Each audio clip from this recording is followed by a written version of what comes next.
दिनक पर महाप्रभु श्री जगन्नाथ पवित्र घोषयात्रा तीन रथरे विजय करी प्रभु बलभद्र माँ सुभद्रा महाप्रभु श्री जगन्नाथ एवं प्रभु सुदर्शन चतुर्धा मूर्ति दर्शन देवे लक्ष लक्ष श्रद्धालु।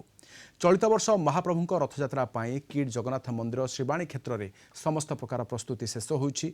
श्रीवाणी क्षेत्र चलचंचल हो उठी। महाप्रभु घोषयात्रा को सुरुखुरे शांति श्रृंखलार सहित संपन्न करने निमंते आज श्रीवाणी क्षेत्र में किट जगन्नाथ मंदिर ट्रस्ट प्रतिष्ठाता डॉ अच्युत सामंत अध्यक्षतार शेष प्रस्तुति बैठक अनुष्ठित होता। महाप्रभु पहंडी ठारू आरंभ कर छेरा पहरा रथटଣା पर्यंत समस्त रीतिनीति शांति श्रृंखलार सहित समापन पर डॉ सामंत परामर्श देते। आसंता काली अपराह्न 4टा समय छेरा पहरा नीति समापन करा जाई अपराह्न 4:30 मिनिट्रे रथटଣା पर बैठक में निष्पत्ति निया। श्रीक्षेत्र पुरी जगन्नाथ मंदिर समस्त रीतिनीति अनुसार श्रीवाणी क्षेत्र जगन्नाथ मंदिर में समस्त देवनीति और पर्वपर्वाणी महाप्रभु जानीजात्रा अनुष्ठित होता है।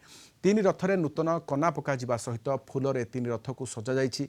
रथयात्रा श्रीवाणी क्षेत्र ठारू शिखरचंडी मंदिर पाददेश अवस्थित गुंडीचा मंदिर पर्यंत रास्ता को रंगीन आलोकमाल सज्जित करा जाइछि। आसंता काली रविवार आषाढ़ शुक्ल द्वितीया तिथि गोटे दिन में श्रीजौ मानकर नवजौवन दर्शन नेत्रोत्सव एवं रथयात्रा अनुष्ठित हेब। श्रीवाणी क्षेत्र रथयात्रा माँ सुभद्रा रथ को केवल महिला माने टाणी थांती। 9 दिन व्यापी घोषयात्रा अवसर में मंदिर प्रशासन पक्षरु मीना बजार गुंडीचा मंदिर में प्रत्येक संध्यारे भजन समारोह आयोजन करा जाउछि। रथयात्रार वर्तमान समस्त प्रस्तुति कार्यक्रम सरीगला।